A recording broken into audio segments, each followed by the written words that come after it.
ओम श्री गणेशाय नमः। मैं आप सभी का आपके अपने चैनल अनादि धारा में बहुत बहुत स्वागत करती हूँ। आप सभी का दिन शुभ हो, मंगलमय हो। आप सभी का हमारी कथाओं को इतना प्यार से सुनने के लिए, उन्हें लाइक और कमेंट करने के लिए बहुत बहुत धन्यवाद। आज आप सुनेंगे पौष मास महात्म्य का अध्याय 13। आज आप सुनिए भगवान श्री गणेश जी और परशुराम जी के विवाद का वर्णन। जब परशुराम जी द्वार के अंदर जाने लगे तब गणेश जी ने उन्हें रोकने का प्रयास किया। तब परशुराम जी ने कहा, भाई मैं ईश्वर को प्रणाम करने के लिए अंतःपुर में जाऊंगा और भक्तिपूर्वक माता पार्वती जी को नमस्कार करके तुरंत ही घर को लौट जाऊंगा। जो सगुण निर्गुण भक्तों के लिए अनुग्रह की मूर्त रूप सत्य दीन बंधु आत्मा में रमण करने वाले भक्त वत्सल और समदर्शी हैं, जिनसे मैंने नाना प्रकार की विद्याओं और अनेक प्रकार के परम दुर्लभ शस्त्रों को प्राप्त किया है, उन जगदीश्वर गुरु के इस समय में दर्शन करना चाहता हूँ। ऐसा कहकर परशुराम जी गणेश जी के आगे खड़े हो गए। इस पर श्री गणेश जी ने उनको बहुत तरह से समझाया कि इस समय भगवान शंकर और माता अंतःपुर में हैं, आपको यहाँ नहीं जाना चाहिए। पर परशुराम जी हट करते ही रहे। उन्होंने अनेकों युक्तियों के द्वारा अपना अंदर जाना निर्दोष बताया। परस्पर दोनों में वाद विवाद होता रहा। तब गणेश जी विनय पूर्वक ही परशुराम जी को रोकते रहे, पर जब परशुराम जी ने बलपूर्वक जाना चाहा तो गणेश जी ने रोक दिया। तब परस्पर में युद्ध और कर्ता होने लगा। अंत में परशुराम ने गणेश जी पर अपना भरोसा उठा लिया। तब कार्तिकेय ने बीच में आकर उन्हें समझाया। परशुराम ने गणेश जी को धक्का दे दिया और वे गिर पड़े। फिर उठकर उन्होंने परशुराम को फटकारा। इस पर परशुराम ने पुनः कुठार उठा लिया। तब गणेश जी ने अपनी सूंड को बहुत लंबा कर लिया। उसमें परशुराम को लपेटकर वे घुमाने लगे, जैसे छोटे से सांप को गरुड़ ऊपर उठा लेता है। वैसे ही अपने योग बल से शिवपुत्र गणेश जी ने उनको उठाकर स्थापित कर दिया और सप्तद्वीप, सप्त पर्वत, सप्त सागर, भूलोक, जलक, तपोलोक, ध्रुवलोक, शंभुलोक उनको दिखा दिया। तदंतर उन्होंने गंभीर समुद्र में फेंक दिया। जब वे तैरने लगे तो पुनः पकड़कर उठा लिया और घुमाते हुए बैकुंठ दिखाकर फिर गोलोक धाम में भगवान श्री कृष्ण के दर्शन कराए। उस समय भगवान रत्न वर्णों से विभूषित होकर रत्न निर्मित सिंहासन पर आसीन थे।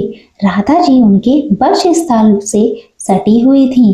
तेज में वे करोड़ों सूर्यों के समान प्रभावशाली थे। उनकी 2 भुजाएं थी, हाथ में मुरली शोभा पा रही थी। परम मनोहर रूप था और वे मंद मंद मुस्कुरा रहे थे।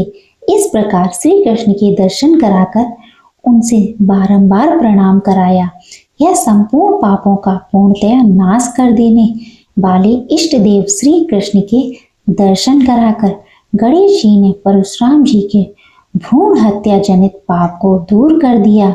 यूं तो पाप जनित यातना भोगे बिना नष्ट नहीं होते, किंतु परशुराम जी को थोड़े ही भोगनी पड़े और सब श्री कृष्ण के दर्शन से नष्ट हो गई। क्षण भर के बाद परशुराम की चेतना लौट आई और वेगपूर्वक भूतल पर गिर पड़े। उस समय उनका गणेश जी के द्वारा किया गया स्तवन भी दूर हो गया। तब उन्होंने अपने अभीष्ट देव श्री कृष्ण, अपने गुरु जगत गुरु शंभु तथा गुरु द्वारा दिए गए परम दुर्लभ स्रोत और कवच का स्मरण किया। मुनि तदंतर परशुराम जी ने अपने अमोघ फरसे को, जिसकी प्रभा ग्रीष्म ऋतु के मध्यकालिक सूर्य की प्रभा से 100 गुना थी और जो तेज में शिव के समान था, उसे गणेश पर चला दिया। पिता के उस अमोघ अस्त्र को आते देखकर स्वयं गणपति ने उसे अपने बाएं दांत से पकड़ लिया। उस अस्त्र को व्यर्थ नहीं होने दिया। तब महादेव जी के बल से वह फरसा वेग पूर्वक गिरकर मूल सहित गणेश जी के दांत को काटकर पुनः परशुराम के हाथों में लौट आया। यह देखकर वीरभद्र, कार्तिकेय और क्षेत्रपाल आदि पार्षद तथा आकाश में देवगण महान भय से भयभीत होकर हाहाकार करने लगे। इधर वह दांत खून से सनकर शब्द करता हुआ भूमि पर गिर पड़ा, मानो घेरों से युक्त स्फटिक का पर्वत धराशायी हो गया हो। विप्रवर उस महान शब्द से भयभीत होकर पृथ्वी कांप उठी। सभी कैलाशवासी प्राणी उस क्षण डर के मारे मूर्छित हो गए। उस समय निद्रा के स्वामी जगदीश्वर शिव की निद्रा भंग हो गई। वे घबराए हुए पार्वती के साथ अंतःपुर से बाहर आए। मुनि उस समय गणेश जी घायल हो गए थे। उनका दांत टूट गया था और मुख रक्त से सराबोर था। उनका क्रोध शांत हो गया था और वे लज्जित होकर मुस्कुराते हुए सिर झुकाए हुए थे। उन्हें इस दशा में सामने देखकर पार्वती ने शीघ्र ही स्कंद से पूछा, बेटा यह क्या बात है? तब स्कंद ने भयपूर्वक पूर्वा पर का सारा वृतांत उन्हें सुना दिया। उसे सुनकर दुर्गा जी को क्रोध आ गया। वे कृपा परवश होकर रोने लगी और शंभु के सामने अपने पुत्र गणेश को हृदय से लगाकर बोली। सती साध्वी पार्वती ने शोक के कारण डर कर विनय पूर्वक शंभु को समझाया और फिर प्रणत होकर प्रणत की पीड़ा हरने वाले पतिदेव से कहने लगी। पार्वती जी ने कहा, प्रभु जगत में सभी लोग शंकर के किंकरी मुझ दुर्गा को जानती हैं कि यह अपेक्षा रहित दासी है, उसका जीवन व्यर्थ है, परंतु ईश्वर के लिए तण से लेकर पर्वत पर्यंत सभी जातियां समान हैं। अतः दासी पुत्र गणेश और आपके शिष्य परशुराम, इन दोनों में किसका दोष है, इस पर विचार करना उचित है, क्योंकि आप धर्मज्ञों में श्रेष्ठ हैं। वीरभद्र, कार्तिकेय और पार्षदगण इसके साक्षी हैं। भला गवाही के काम में झूठ कौन कहेगा? साथ ही यह दोनों भाई इन लोगों के लिए समान हैं। यूं तो धर्म निर्णय के अवसर पर गवाही देते समय सत्पुरुषों के लिए शत्रु और मित्र समान हो जाते हैं, अर्थात उनके पक्षपात की भावना नहीं रहती, क्योंकि जो गवाह गवाही के समय ठीक ठीक जानते हुए भी सभा में काम, क्रोध, लोभ और भय के कारण झूठी गवाही देता है, वह अपनी 100 पीढ़ियों को नरक में गिराकर स्वयं भी कुंभी पाप नामक नरक में जाता है। यद्यपि मैं इन दोनों को समझाने तथा इसका निर्णय करने में समर्थ हूँ, फिर भी आपके समक्ष मेरी आज्ञा देना शुद्ध में निंदनीय कहा गया है। प्रभु, सभा में राजा के वर्तमान रहते वृत्तियों की प्रभा का उसी प्रकार मूल्य नहीं होता, जैसे सूर्योदय होने पर पृथ्वी पर जुगनुओं की कोई गणना नहीं होती। सदा परित्याग के भय से डरी हुई मैंने चिरकाल तक तपस्या करके आपके चरण कमलों को पाया है। अतः जगन्नाथ, दारुण पुत्र स्नेह के कारण क्रोध, शोक और मोह के वशीभूत होकर मैंने जो कुछ कहा है उसे क्षमा कीजिए। यदि आपको मेरा परित्याग कर दिया तो उस पुत्र से क्या लाभ, क्योंकि उत्तम कुल में उत्पन्न हुई पतिव्रता नारी के लिए पति 100 पुत्रों से बढ़कर है।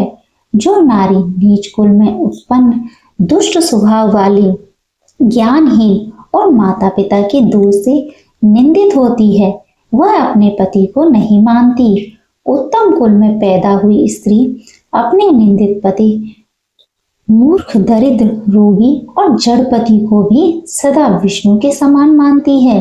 समस्त तेजस्वियों में श्रेष्ठ अग्नि तथा सूर्यदेव, समस्त तेजस्वियों में श्रेष्ठ अग्नि तथा सूर्य पतिव्रता के तेज की 16वीं कला की समानता नहीं कर सकते। महादान, पुण्यप्रद व्रत, उपवास और तप, यह सभी पति सेवा के 100वें अंश की समता करने के योग्य नहीं है। उत्तम कुल में जन्म लेने वाली स्त्रियों के लिए चाहे पुत्र हो, पिता हो अथवा सहोदर भाई हो, कोई भी पति के समान नहीं होता। स्वामी से इतना कहकर दुर्गा जी ने अपने सामने परशुराम को देखा, जो निर्भय होकर शंभु के चरण कमलों की सेवा कर रहे थे। तब पार्वती जी उनसे बोली, हे महाभाग राम, तुम ब्रह्मवंश में उत्पन्न हुए हो, तुम्हारी बुद्धि सत सत का विवेचन करने वाली है। तुम जमदग्नि के पुत्र और योगियों के गुरु, उन महादेव के शिष्य हो। सती साध्वी रेणुका जो लक्ष्मी के अंश से उत्पन्न कुल में उत्पन्न हुई हैं, तुम्हारी माता हैं। तुम्हारे नाना विष्णु भक्त और मामा उससे भी बढ़कर वैष्णव हैं। तुम मनु के वंश में उत्पन्न हुए राजा रेणु के दोहित्र हो।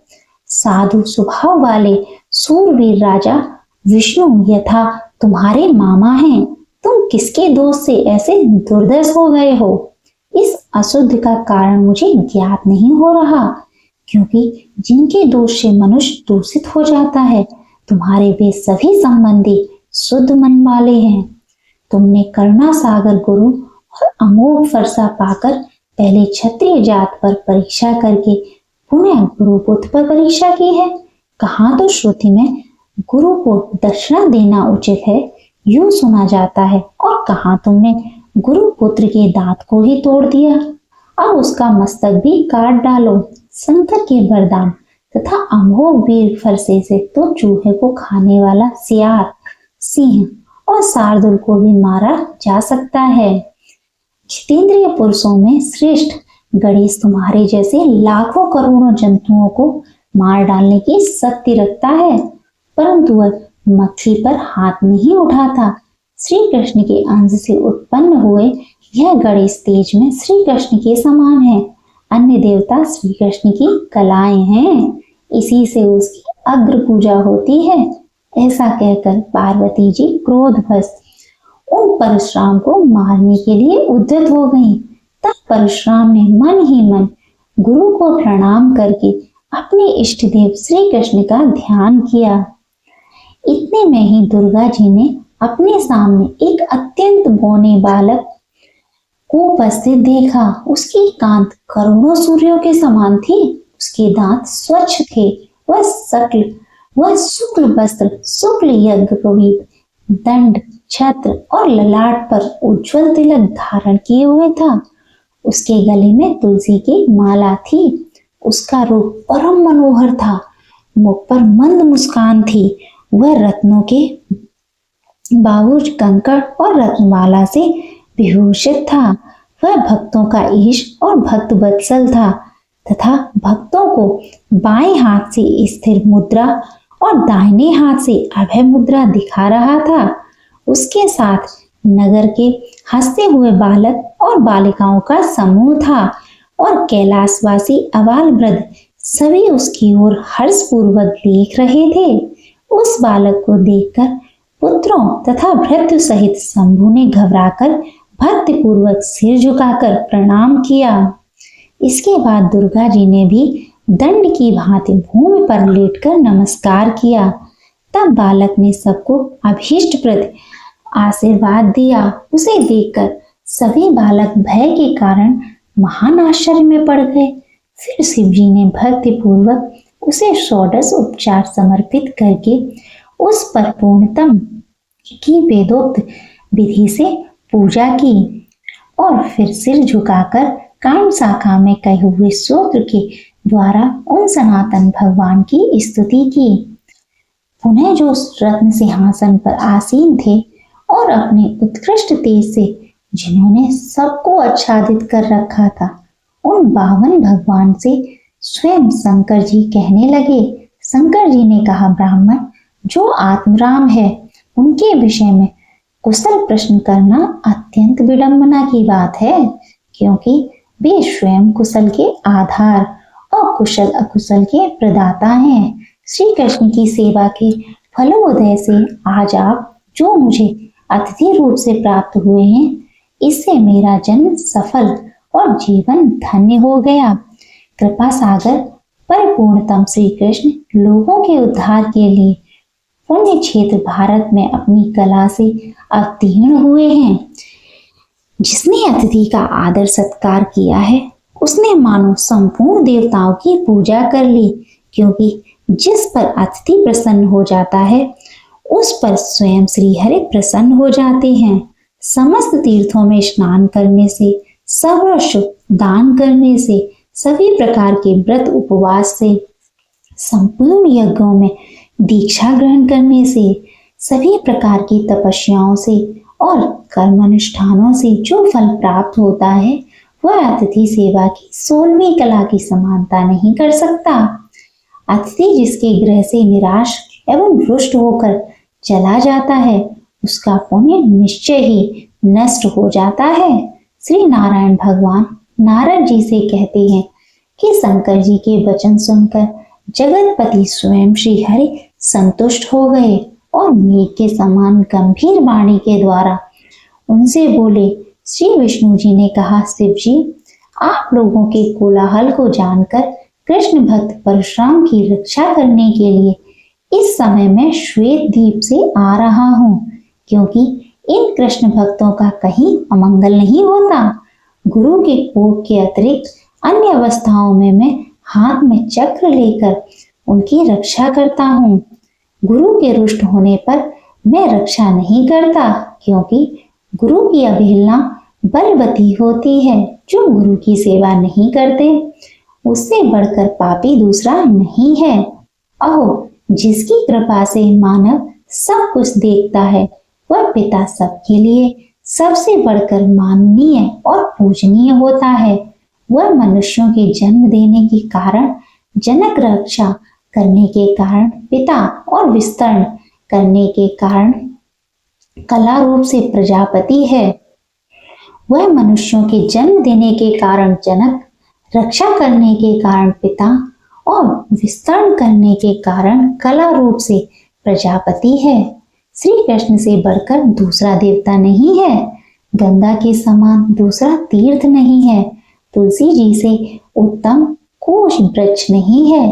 पृथ्वी से बढ़कर दूसरा क्षमा नहीं है। पुत्र से अधिक दूसरा कोई प्रिय नहीं है। देव से बढ़कर शक्ति नहीं है और एकादशी से उत्तम व्रत नहीं है। शालिग्राम से बढ़कर यंत्र भारत में उत्तम क्षेत्र और पुण्य स्थानों में वृंदावन के समान पुण्य स्थान नहीं है। मोक्षदायिनी पुरियों में काशी और वैष्णवों में शिव के समान दूसरा नहीं है। न तो पार्वती से अधिक कोई पतिव्रता है और न गणेश जी से उत्तम कोई जितेंद्रिय है।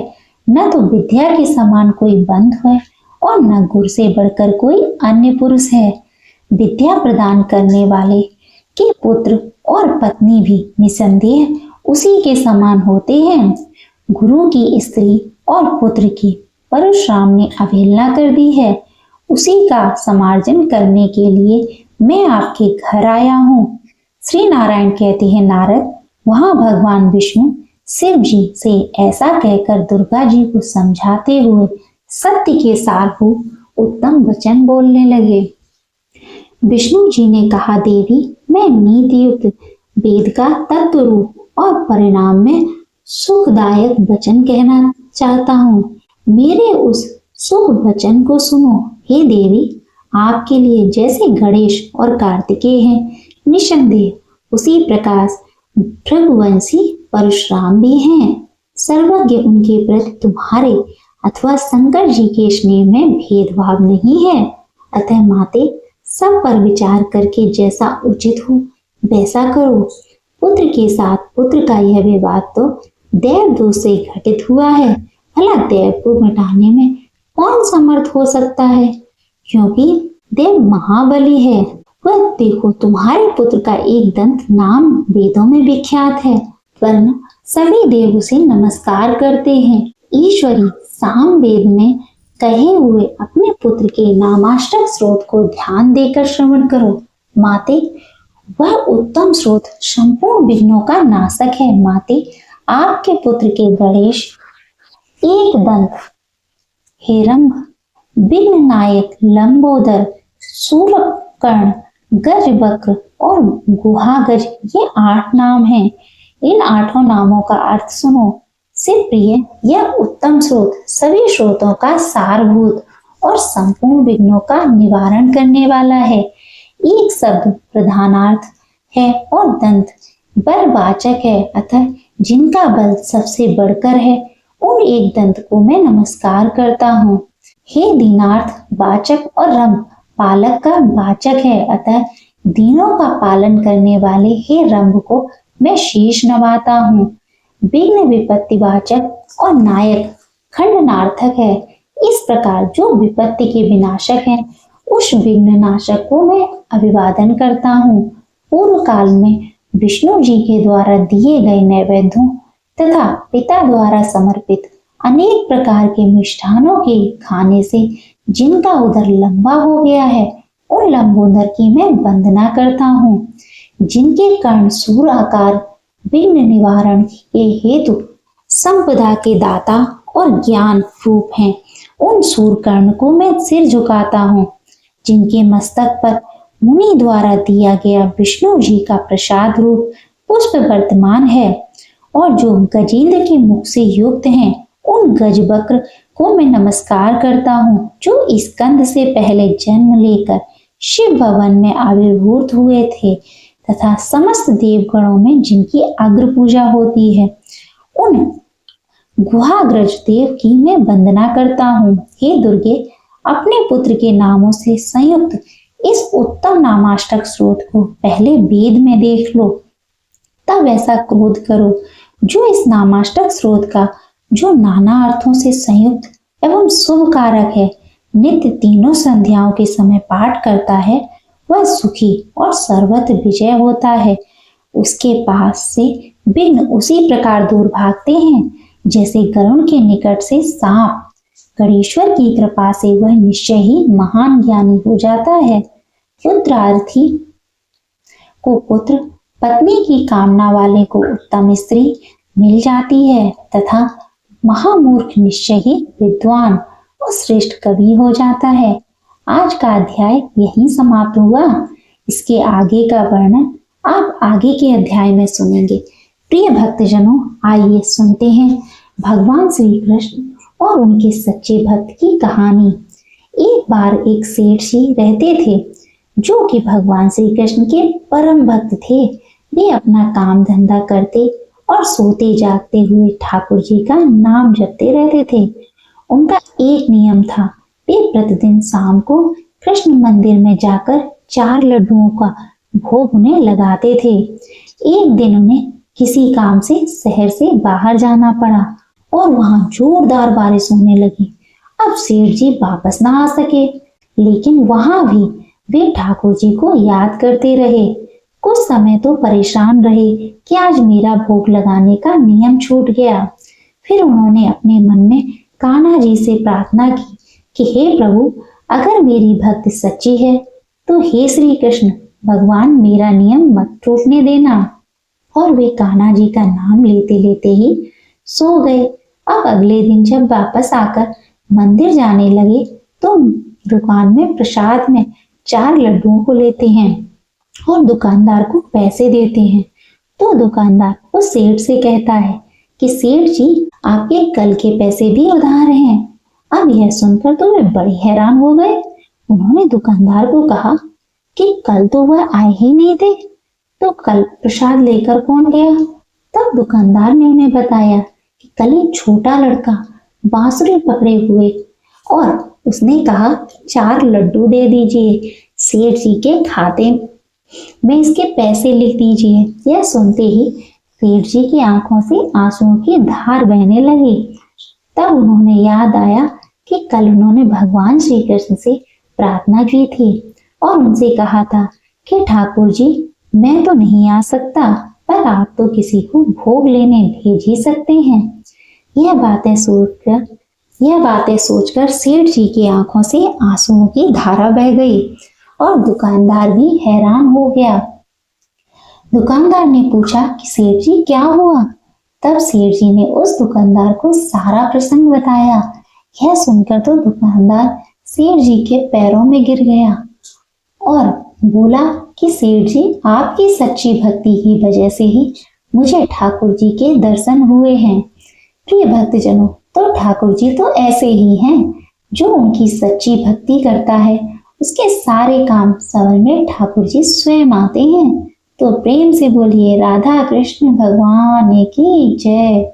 आइए अब सुनते हैं श्रीमद् भागवत गीता का महात्म्य। 12। श्री महादेव जी कहते हैं, पार्वती, दक्षिण दिशा में कोल्हापुर नामक एक नगर है जो सब प्रकार के दुखों का आधार सिद्ध, महात्माओं का निवास स्थान तथा सिद्ध प्राप्ति का क्षेत्र है। वह पराशक्ति भगवती लक्ष्मी प्रधान पीठ है। संपूर्ण देवता उसका दर्शन करते हैं। वह पुराण प्रसिद्ध तीर्थ भोग और मोक्ष प्रदान करने वाला है। वहाँ करोड़ों तीर्थ और शिवलिंग हैं। रुद्र गया भी वहाँ है। एक दिन कोई युवक पुरुष नगर में आया। वह कहीं का राजा था। उसके शरीर का रंग गोरा, नेत्र सुंदर, ग्रीवा शंख के समान, कंधे मोटे, छाती चौड़ी और भुजाएं बड़ी बड़ी थी। नगर में प्रवेश करके सब और महलों की ओर शोभा निहारता हुआ वह देवेश्वरी महालक्ष्मी के दर्शनार्थ उत्कंठित होकर मणिकंठ तीर्थ में आ गया। वहां स्नान करके उसने पितरों का तर्पण किया। फिर महामाया महालक्ष्मी जी को प्रणाम करते भक्ति पूर्वक स्तवन करना आरंभ किया। देवी, मैं तुम्हें नमस्कार करता हूँ। तुम जगत की रक्षा के लिए अनेक रूप धारण करती हो। हे अंबिके, तुम ही ब्राह्मी, वैष्णवी तथा महेश्वरी शक्ति हो। बराही, महालक्ष्मी, नरसिंही, कौमारी, चंडिका, जगत को पवित्र करने वाली लक्ष्मी, जगत माता सावित्री, चंद्रकला, रोहिणी भी तुम ही हो। हे परमेश्वरी, तुम भक्तों का मनोरथ पूर्ण करने के लिए कल्पलता के समान हो। मुझ पर प्रसन्न हो जाओ। उसकी इस प्रकार स्तुति करने पर भगवती महालक्ष्मी अपना साक्षात स्वरूप धारण करके बोली, राजकुमार, मैं तुमसे प्रसन्न हूँ। तुम कोई उत्तम वर मांगो। राजपुत्र बोला, माँ, मेरे पिता राजा बृहदर्थ अश्वमेध नामक महान यज्ञ का अनुष्ठान कर रहे थे। वे देवयोग से रोगग्रस्त होकर स्वर्गवासी हो गए। इसी बीच में यूप में बंधे हुए मेरे यज्ञ संबंधी घोड़े को, जो समुची पृथ्वी की परिक्रमा करके लौटा था, किसी ने रात्र में उसका बंधन काट कर कहीं अन्यत्र पहुंचा दिया। उसकी खोज में मैंने कुछ लोगों को भेजा था, किंतु वे कहीं भी उसका पता न लगा सके। जब खाली हाथ लौट आए, तब मैं ऋत्विजों से आज्ञा लेकर आपकी शरण में आया हूँ। हे देवी, यदि आप मुझ पर प्रसन्न हो, मेरे यज्ञ का घोड़ा मुझे मिल जाए, जिससे यज्ञ पूर्ण हो सके, तभी मैं अपने पिताजी का ऋण उतार सकूंगा। शरणार्थों पर दया करने वाली जगत जननी लक्ष्मी देवी, जिससे मेरा यज्ञ पूर्ण हो, वह उपाय करो। तब भगवती महालक्ष्मी ने कहा, राजकुमार, मेरे मंदिर के दरवाजे पर एक ब्राह्मण रहते हैं, जो लोगों में सिद्ध समाधि के नाम से विख्यात हैं। वे मेरी आज्ञा से तुम्हारा सब काम पूर्ण कर देंगे। माता लक्ष्मी के इस प्रकार कहने पर राजकुमार उस स्थान पर आए जहाँ सिद्ध समाधि रहते थे। उनके चरणों में प्रणाम करके राजकुमार चुपचाप हाथ जोड़कर खड़े हो गए। तब ब्राह्मण ने कहा, तुम्हें माताजी ने यहाँ भेजा है? अच्छा देखो, अब मैं तुम्हारा सारा अभीष्ट कार्य सिद्ध करता हूँ। ऐसा कहकर मंत्र वेदता ब्राह्मण ने सब देवताओं को वहां खींचा। राजकुमार ने देखा, उस समय सब देवता हाथ जोड़कर थरथर कांपते हुए वहां उपस्थित हो गए। तब उन श्रेष्ठ ब्राह्मण ने समस्त देवताओं से कहा, देवगण, इस राजकुमार का अश्व जो यज्ञ के लिए निश्चित हुआ था, रात्र में देवराज इंद्र ने चुरा कर कहीं अनंत्र पहुंचा दिया है। उसे शीघ्र ले आओ।